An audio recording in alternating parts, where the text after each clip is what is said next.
자, 여러분 반갑습니다. 24의 스텝업 채널의 황우준입니다. 하이닉스 얘기를 잠깐 해보려고 합니다. 하이닉스가 우리나라 코스피에서 어느 정도 지분을 차지하고 있는지 여러분들 잘 아실 겁니다. 여기서 보게 되면은 우리나라 코스피에서 그리고 가장 많은 비중을 차지하는 이 전기전자 파트에서 하이닉스가 이 정도 이제 지분을 차지하고 있어요. 하이닉스가 약 10%의 비중을 차지하고 있습니다. 그만큼 이 하이닉스가 많이 움직일수록 SK 하이닉스, LG 에너지 솔루션이 움직일수록 우리나라 지수는 반등을 한다고 할 수가 있습니다. 그런데 오늘 우리나라 지수가 보게 되면 시가보다는 분명하게 이제 오른 건 맞지만은 아직까지 마이너스 상태예요. 0.88% 마이너스 상태인데 이거 왜 그러냐면 어제 미국 증시가 또 한 번 크게 빠졌습니다. 빠지고 나서 지금 이러한 모습인데 야간 선물이 있어요. 우리나라 이 선물 중에서 코스피 200 지수를 추종하는 선물 지수가 야간에도 움직입니다. 왜냐면은 이제 미국 증시가 갑자기 급변하게 되면은 우리나라 장 초반에 뭐 매수와 매도세가 확 몰리게 되니까 일부 그 부분을 해소하기 위해서 또는 이제 거래 수수료 뭐 세금이라 뭐 그런 걸 좀 세수 증진을 위해서 거래할 수 있는 걸 좀 늘렸는데 그 야간에도 가능을 해요. 이제 하이닉스 얘기를 하려면은 이걸 꼭 알고 가셔야 되니까 얘기하는 건데 아무튼 이때 야간에 어제 미국 증시가 너무 많이 빠져가지고 지금 우리나라 증시도 갭을 하락했죠. 갭 하락을 많이 했는데 그 선물 지수는 약 4포인트 정도. 그리고 우리나라의 그 코스피 지수는 2,500 정도가 뚫렸죠. 네, 2,500 지수가 뚫리고 나서 지금 200일선에서 딱 지지 저항을 받고 올라오는 상황입니다. 그런 상황 속에서 우리나라 증시가 왜 지금 다시 상승세로 돌아섰는지부터 이유를 알려드리려면 일단은 여러 가지 세력들이 많이 있죠. 크게 이제 금투, 연기금, 개인, 외국인을 제가 이렇게 분류를 해놨는데 시세가 움직이는 시간을 좀 봐주세요, 여러분들. 여기 하단의 시간. 일단 개파락을 했다고 말씀드렸죠.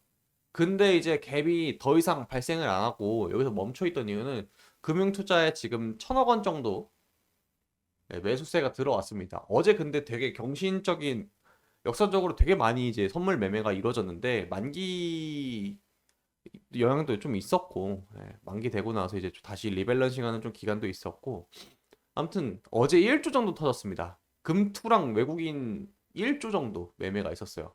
그러니까 외국인이 던지고 금투가 받아주고 이러한 양상이었는데 어제 외국인이 1조 3천억 원 정도 매도를 때리는 걸 봤는데 그래서 이제 증시가 요 모양이 됐죠. 음봉으로 꽉 차게 마무리가 됐는데 그리고 오늘 장이 딱 열리자마자 2,500선을 딱 건드리고 이제 하락을 하니까 금융투자에서 매수세가 빠바바바박 올라왔습니다. 그래서 증시 자체가 지금 거의 좀 강보합 정도라고 표현하면 되겠네요. 네, 강보합 정도에서 지금 마무리가 될 것 같은데 아마 오늘 금요일이다 보니까 큰 이변은 없을 겁니다. 이대로 마무리가 될 거라고 보고 있어요. 그러고 나서 이제 증시가 상승하기 시작한 때 봐주세요. 10시부터 빡 올라갔죠. 이게 외국인이 매수를 한 거거든요. 이게 딱 보면은 그래프가 여러분 이 주황색 선이 외국인입니다. 그때부터 매수를 하면서 쫙 올라갔어요. 이게 근데 왜 그러냐면은 이 시간대에 홍콩 항생 증시가 열립니다. 10시 10분. 우리나라 증시가 상승한 시간이 10시 10분이죠. 정확하죠? 딱 겹치게 되죠. 이런 식으로. 이어서 보면 이런 식으로 될 거예요. 이렇게 같이 올라갔어요. 동반으로. 이렇게. 음. 그럼 이거 너무 허무맹랑한 소리는 또 아니잖아요.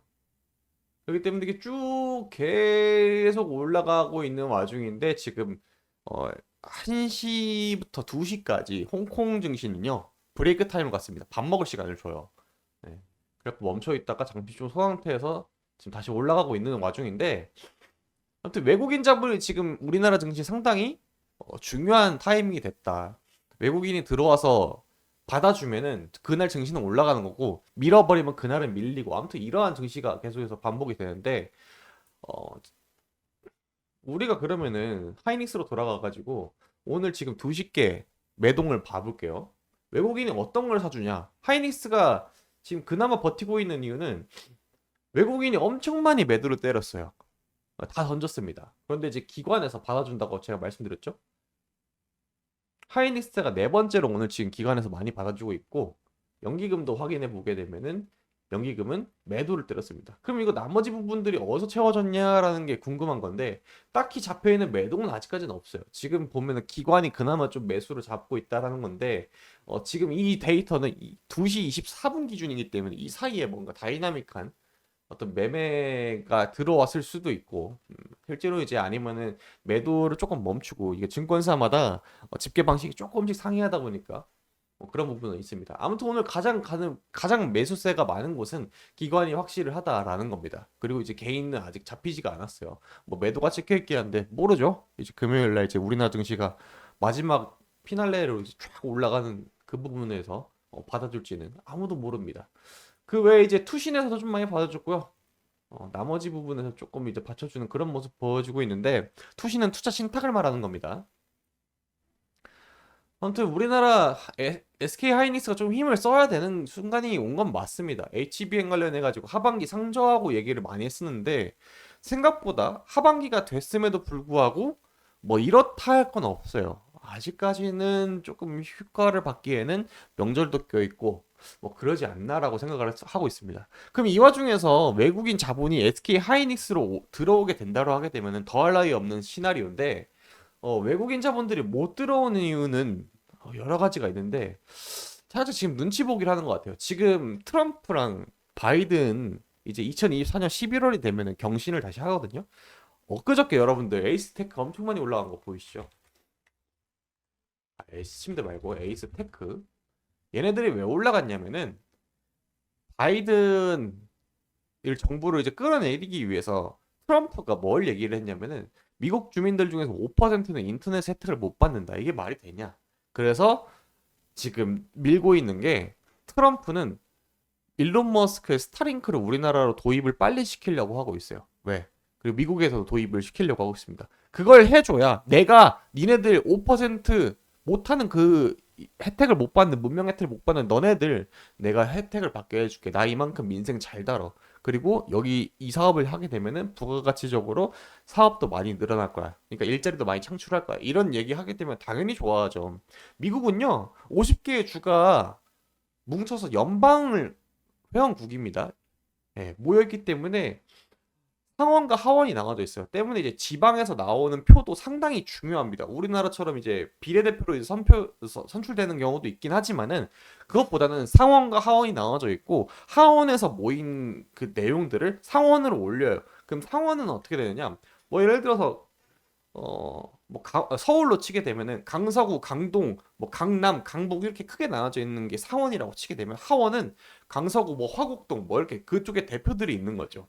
그런 사람들이 이제 모여가지고 지금 의견을 하는 건데 그 소수의 사람들까지 내가 신경 쓴다. 그 사람들의 표는 내가 가져가겠다. 그러면은 대선에서 이길 수 있겠다라고 생각하는 게 지금 트럼프의 생각입니다. 그래서 지금 그쪽으로 돈이 몰리고 있는 일정밖에 없어요. 그래서 지금 5G가 좀 먼저 떴는데 저는 앞으로 대선 관련해 가지고 이런저런 얘기가 많이 나올 거라고 생각을 하고 있습니다. 그래서 지금 밀고 있는 게 트럼프가 바이든표 전기차 전환 폐지 공약 이슈 로 가고 있다는 겁니다. 당분간 우리나라 완성차, 전기차, 2차 전지 힘들다는 소리예요. 근데 증시가 올라가게 되면 뭐부터 반응을 한다고요? 대형주 위주로 매매가 돌아갈 수밖에 없다라고 하는데 그 대형주가 뭐가 가장 크다고 했죠? 이거 우리나라 맵만 보세요. 뭐겠습니까? 당연히 반도체죠. 이 반도체고 그리고 우리나라 수출에서 20% 이상을 차지하는 지분은 반도체가 유일무이합니다. 자동차, 완성차, 반도체는 이겨낼 수가 없어요. 완성차 쪽은. 그만큼 이 반도체가 계속해서 올라와 줘야 되는 건데 지금 오늘 우리나라 증시는 물뿌리개로 골고루 이제 물을 주는 것처럼 전반적으로 코스피 지수 전체 자체가 이제 바닥에서 조금씩 이제 받쳐주는 그러한 형태가 지금 완성이 된 거고 오늘 당장 다음 주까지 뭔가 이제 완성해가지고 증시가 상방으로 갈 수 있는 어떤 걸 만든다 이거는 아닐 거라고 보고 있습니다. 당분간은 지금 대동소이한 그런 날들이 계속해서 연출될 것 같고 두산 로보틱스 상장하고 나서 연휴 끝나고 나서 뭔가 될 거라고 보고 있거든요. 그때를 좀 지켜봐야 될 거라고 저는 생각을 하고 있습니다. SK하이닉스 오늘 매동해서 특별한 이유는 딱히 없었고 외국인이 언제 이제 다시 돌아오느냐 이게 가장 중요할 것 같거든요. 그 부분을 여러분들 체크하시면 좀 좋을 것 같습니다. 오늘은 이 정도의 선에서 마무리하도록 하겠습니다.